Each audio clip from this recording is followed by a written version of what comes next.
با عرض سلام و وقت بخیر دوستای عزیز، دوباره من و همراه همکارم اشلی تامپسن برنامه این هفته رو به شما ترتیب دیدیم و در مورد اصطلاحاتی که این هفته برای شما در نظر گرفتیم اشلی بیشتر برای شما معلومات میده.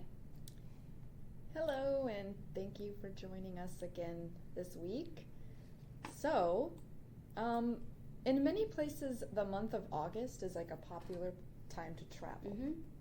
I believe both of us are going to travel this month. Yes. So, in light of that, we will be learning some common phrasal verbs that you use while traveling. به خاطر که ماه آگوست از جمله ماهایی هست که مردم سفر زیاد میکنن به ایالات متحده و در دیگه کشورهای انکشاف یافته، بنابراین این هفته اصطلاحاتی که برای شما در نظر گرفتیم افعال عبارتی هست که در زمان سفر کردن از او استفاده میشه، که به خاطر وقتی سفر کردن مخصوصا با طیاره و از طریق سفر هوایی اگه خواسته باشیم بیشتر میتونیم از این اصطلاح ها استفاده کنیم. First one. So the first one is what you would use at the start of a trip. Is trip like safar? سفر. Safar. It is.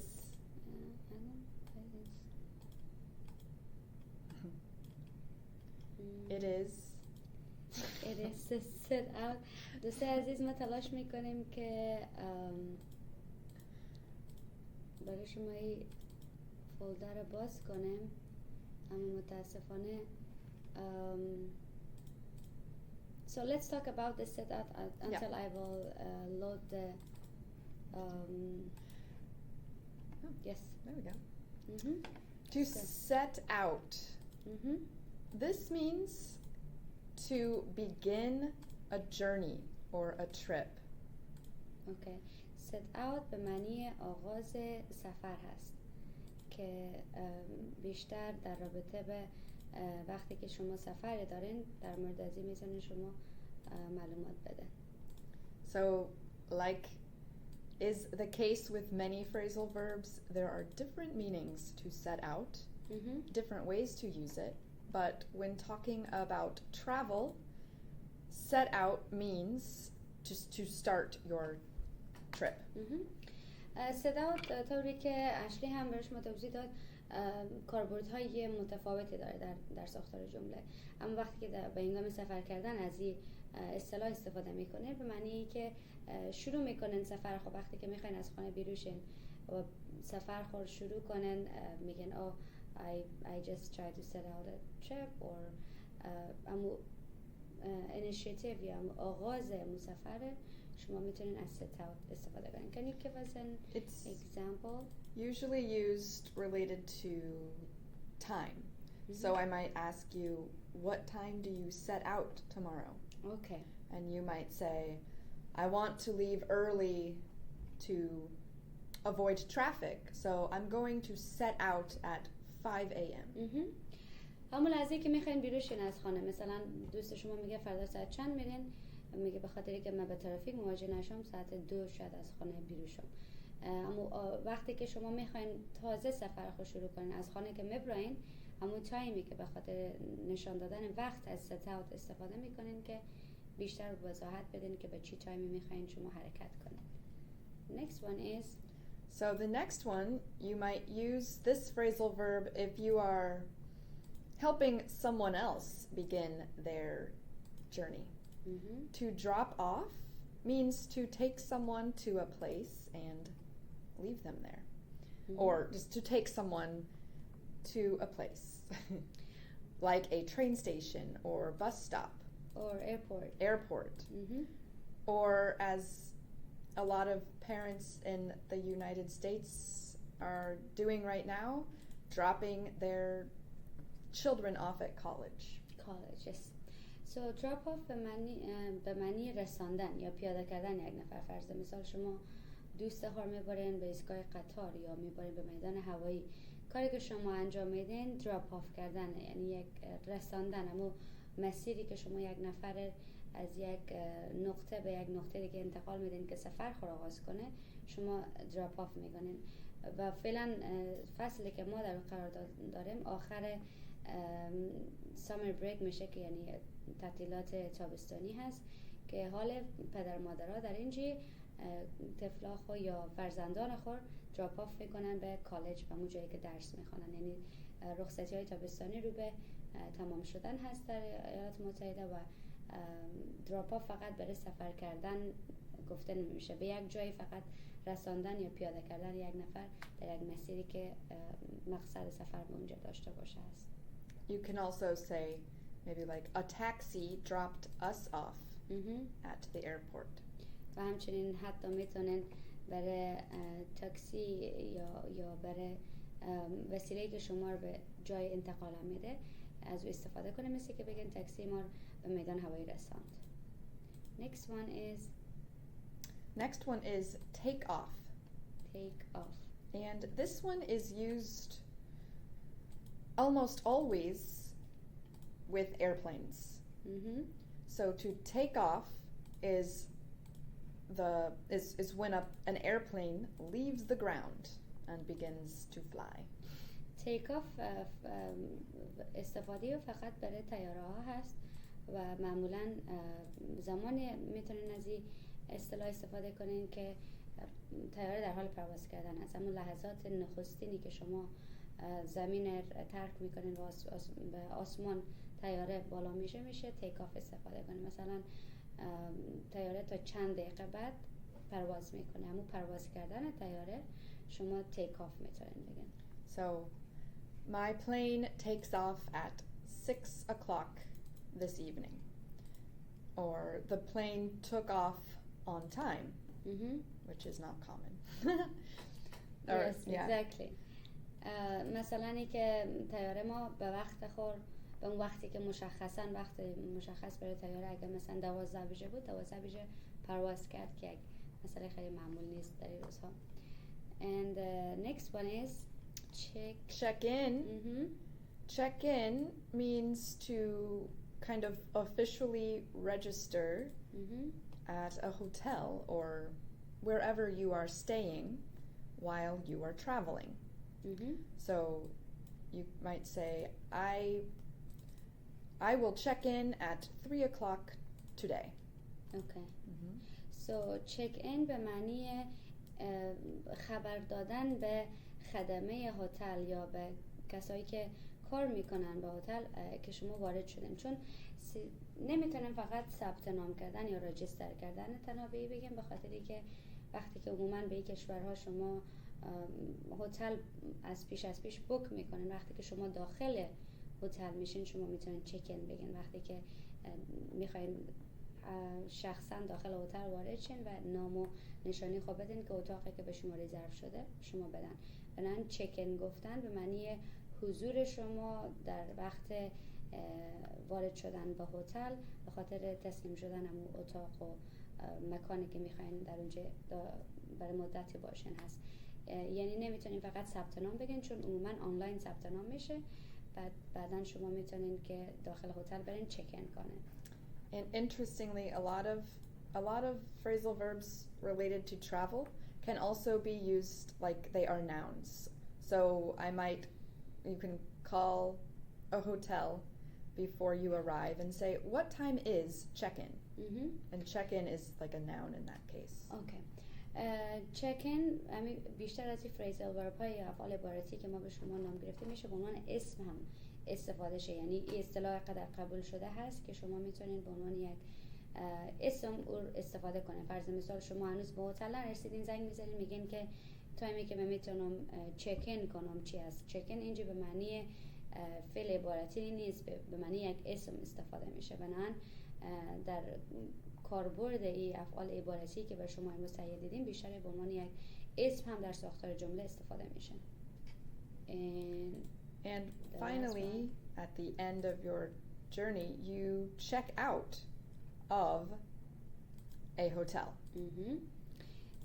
آخرین اصطلاحی که امروز بر شما در نظر گرفتیم چک اوت هست که به معنی ترک هتل و یا که پرداخت هزینه هتل است. And that just means to leave a hotel, but before that you must pay for it or just check out. It just means you formally are are finished staying there.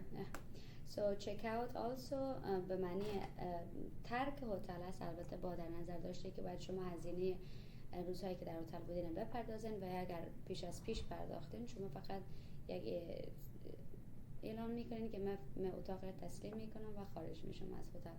چک این به معنی ابلاغ ورود هست و چک اوت به معنی ابلاغ خروج از هتل است که رسما به شما مسئولیتی بعد از وقتی که چک اوت میکنین در قسمت اتاق و یا هتل دیگه مربوط نمیشه. And this can also be like a noun. So a hotel worker might say, checkout is at 12 noon. و دقیقاً این هم مثل چکین میتونه به عنوان یک اسم استفاده شه که فرض مثال اگر به یک هتل بریم میگن که ساعت خروج یا چک اوت شما ساعت 12 ظهر است. Let's go over the comments. دوستای عزیز حتما در خدمت شما هستیم. اگر سوال مشخصی در رابطه به افعال عبارتی که مربوط به سفر کردن میشه و ما بگین میتونیم که کامنت ها شما رو بخونیم. اگر سوالی داشتین در خدمت شما هستیم. سلام به همه شما عزیزا. Our voice is low?